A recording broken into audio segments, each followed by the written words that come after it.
This is Zach Salt of the Almost Sideways podcast, and you are watching the Almost Sideways podcast. Make sure to like and subscribe and watch some movies, and don't drink Merlot.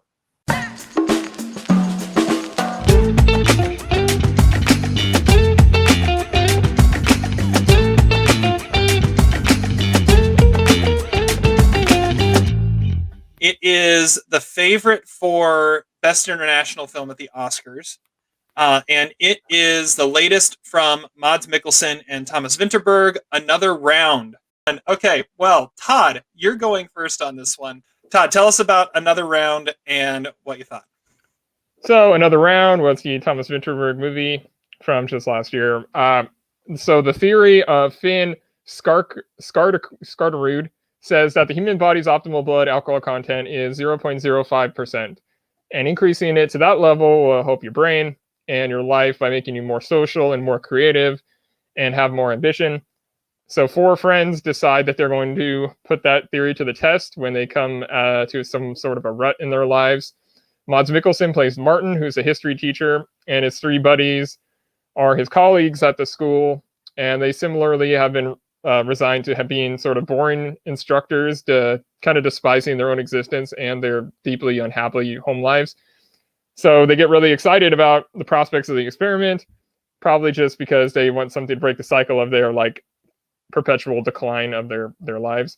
Vinterberg is a great director as long as he is not making it in the English language. Like his other 2020 movie was this movie with Colin Firth called The Command, and that was pretty bad, as was his period piece he made, Far from the Madding Crowd. But The Hunt is obviously fantastic, as we have established on past episodes. Like he's a great director. Just keep him away from America. Because if this was an American movie, and keep him near Mods. Yeah, keep him near Mods. If it was made in America, it would star like Paul Rudd or just like the cast of Tag or something like that, and it would be a complete joke. But this movie takes itself seriously enough, but it's still kind of wild and a lot of fun. Like I love when the guy's like, okay, we'll do this, but we're gonna write like a scholarly essay about it so that we can justify it to ourselves. Like that is just a perfect way to like usher in the experiment. Because otherwise, they would just be getting drunk every day. I feel like it could have been about like the ups and downs of alcohol, but it's after something deeper. It's more about like you're seeing a version of yourself that you want to be, and like trying to achieve that, but that version not necessarily being the version that the people in your lives actually want, or that how they came to know you or love you.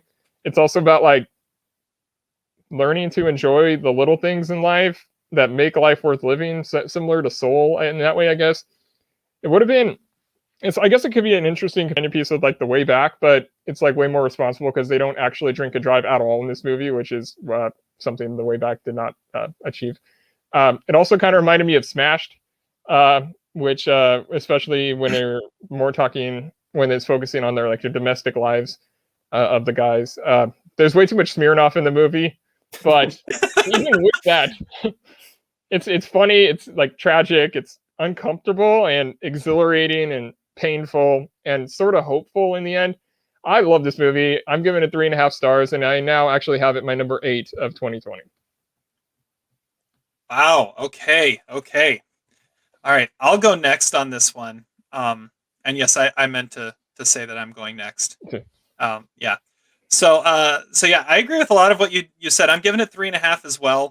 I really like what you were saying about if this were in America, it would be played more as a joke. And now I'm trying to think of if it were in America and taken with as much sincerity as this was, who would play those characters? That's kind of a hard one to figure out, but I'll keep thinking about it. Being a teacher, movies that star teachers, I always find fascinating and go to a different level for me, and that was the case here. You mentioned a whole lot of Smirnoff. You also have to remember this is a Danish movie, so Smirnoff kind of flows freely there, I'm sure. Oh. So there, it's like saying that an American movie has way too much Jack Daniels or something like that. But yeah, no, I love this movie as well. Mads Mikkelsen, man, the range on that guy and how he can be so subtle in all of his performances, yet be completely dynamic in them at the same time. I mean, this is a guy who has gone from being Hannibal to being a Bond villain, and now he's a history teacher that shines when he's intoxicated, and apparently can dance. We didn't know that about him either. And I've seen several people say that the ending of this is one of the greatest scenes of 2020, and I wouldn't necessarily argue with that. You kind of saw where it was going from early on, which is what's keeping it from a 4-star movie for me. You kind of saw where the story arc would end up, which it isn't necessarily a horrible thing, but it definitely is something where it didn't leave you guessing, which I always like to see in a 4-star movie for me. So with that, I'm giving it a very, very high 3.5. It's like in that 10 to 15 range or 11 to 15 range on my top of the year, but a really, really awesome movie. Yeah, I'll be happy when it wins international film. All right. So Zach, you watched this movie a week ago, and you wanted to hear what we had to think about of it. So now that you've heard, what do you think, and what do you think about what we think? Well, we can safely say we're thrice approved, although technically 4 approved. Quartet approved. I'm going quad. Quad. I like it. So I also gave this movie 3.5 stars, although I guess I would say maybe I'm a little less enthusiastic, maybe a little closer to 3 than 4 stars. But it was a really enjoyable movie for much of the same reasons that you guys have already pointed out. I was reminded a lot of The Hunt in this movie, actually. Not just because it was Mads Mikkelsen, but it was also about a character who is kind of stigmatized because of the decisions that he makes, but also the circumstances that he finds himself getting into. I think there were some uniquely, maybe, I don't know, Nordic qualities to the relationships between the characters. I guess the thing that I don't think there are enough good movies about alcoholism. I think it's something that is actually simultaneously overrepresented and underrepresented at the same time. Overrepresented in the sense that alcoholism becomes a punchline for way too many characters, particularly in American movies. I absolutely agree with Todd's point that this would be a forgettable Paul Rudd movie. But underrepresented in the sense that usually, there's a reason why these characters are led to drinking, whether it's through uncontrollable circumstances in their own lives or trauma. And in this circumstance, it's these guys who kind of find themselves bored, which to me is not the most compelling reason to get emotionally invested in the character. But I think, once you start watching the movie, you understand maybe the desperation that they feel, particularly the Mads Mikkelsen character. I couldn't really understand the other 3 quite as well. I actually sort of had a hard time distinguishing who was who. They all kind of looked the same. But I did like the movie. I agree with Todd. I like that sort of the treatise that they write. It almost feels like a Lars von Trier movie in a way. Not surprisingly, it's Lars von Trier's studio, Xenotropa, which is producing this. And the poster for this movie actually looks like Nymphomaniac a little bit.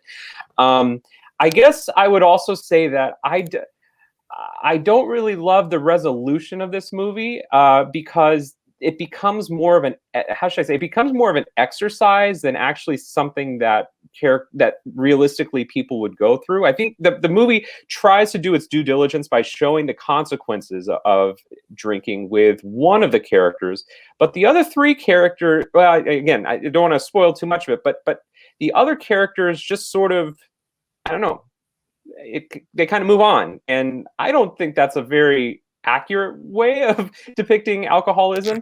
And let's be honest, all these characters become alcoholics in the movie. So at the same time, though, I did think that the ending was pretty unique and special and something that only a European director would do. So I don't know. I have mixed feelings about that. But it is a really enjoyable movie, fun movie to watch, particularly if you're not really into foreign language movies. I mean, this would be, I think, a movie that a lot of dumb American audiences would get into. Not because it's a dumb movie, but because I think the characters are really understandable and relatable, and there's some great performances in it. So a low 3.5 stars for me.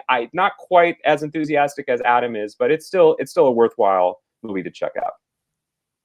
I think it's interesting.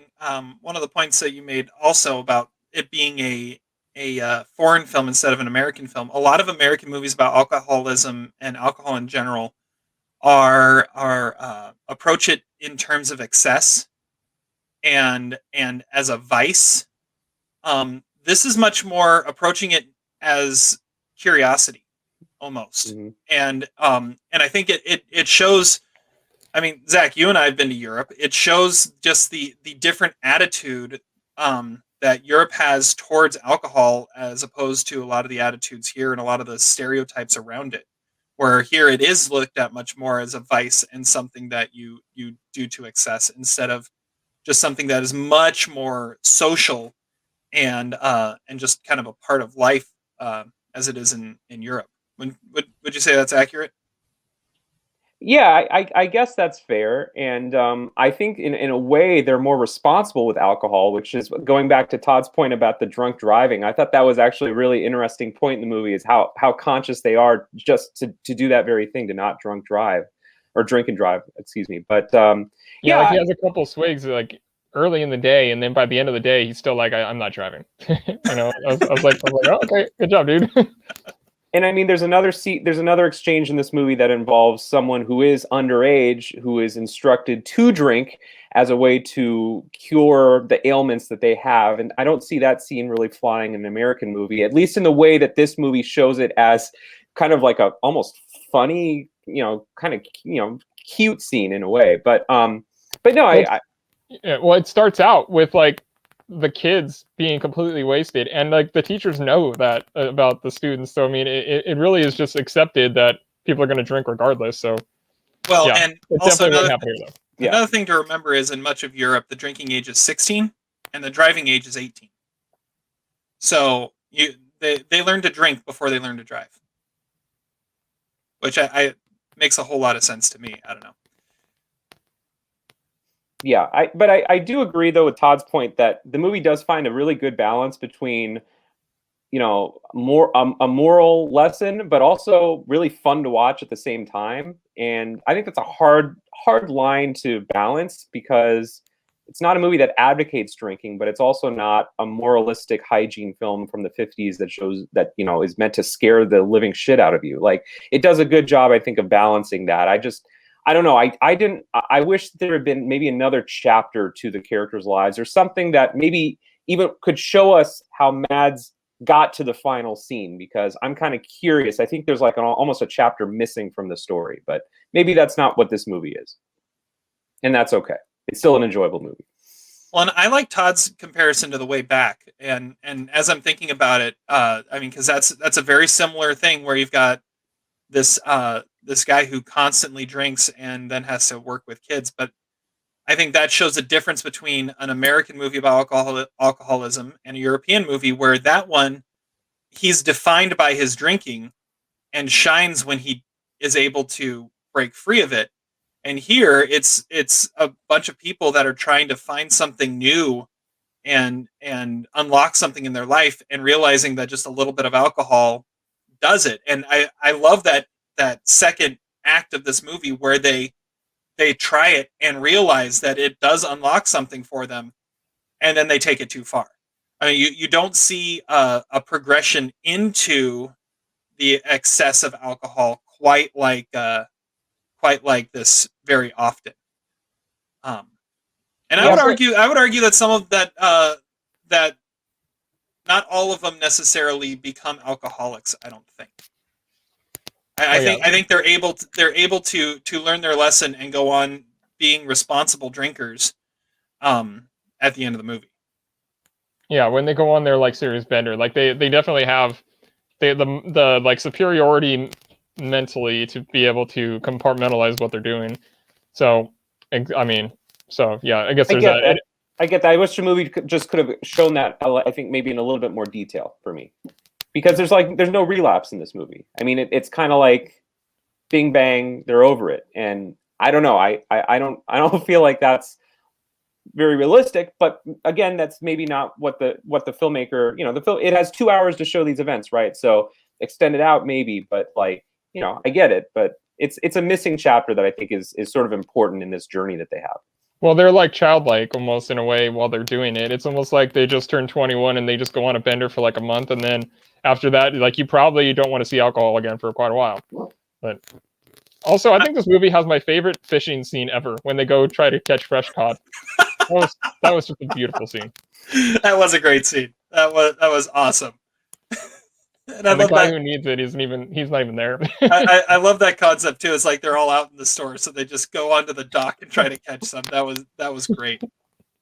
That was great. Yeah, I didn't understand necessarily the whole bender side of it. Like when they decided to do that, I'm like, okay, that is weird, and I didn't think necessarily fit. But the scenes around it were pretty solid. Yeah, I guess the moral of the story is you perform better with a little bit of alcohol in your system, which I think kind of describes this podcast. Yeah, I was thinking that too. But definitely not school. No. Don't try that at not home. School. But they're talking 0.05. I mean, that's not even over the legal limit. I mean, it's just like that's like less than a beer. Yeah, and that was the thing that I was having trouble thinking about too. It's like, okay, yeah, less than the legal limit. So I'm gonna go and I'm gonna take 3 gigantic gulps of Smirnoff before I start my class. I mean, I feel like Mad's improvement with teaching really could have been accomplished without alcohol. All he needed to do was just watch the Michael Scott school of like giving passionate speeches with photographs. Like I feel like that was an episode of The Office a little bit with the pictures. I totally knew exactly the 3 people he had on those pictures too. When he started describing it, I was like, oh, the last one. I know where he's going with this. All right. Well, thrice approved, quad approved, really, with another round. It's a fairly cheap rental right now, streaming like $6 or $7. So pretty inexpensive to find, and definitely worth a watch. And yes, this is, like I said, this is the favorite at the Oscars right now for international film. And wouldn't it be great if somehow Mads Mikkelsen cracked the Best Actor lineup? I mean, I think he's a dark horse to get in there, and I don't think it would be a complete shock if he did. Get that Antonio Banderas nomination. Antonio Banderas or Javier Bardem in Beautiful, something like that. That's the level it would be there.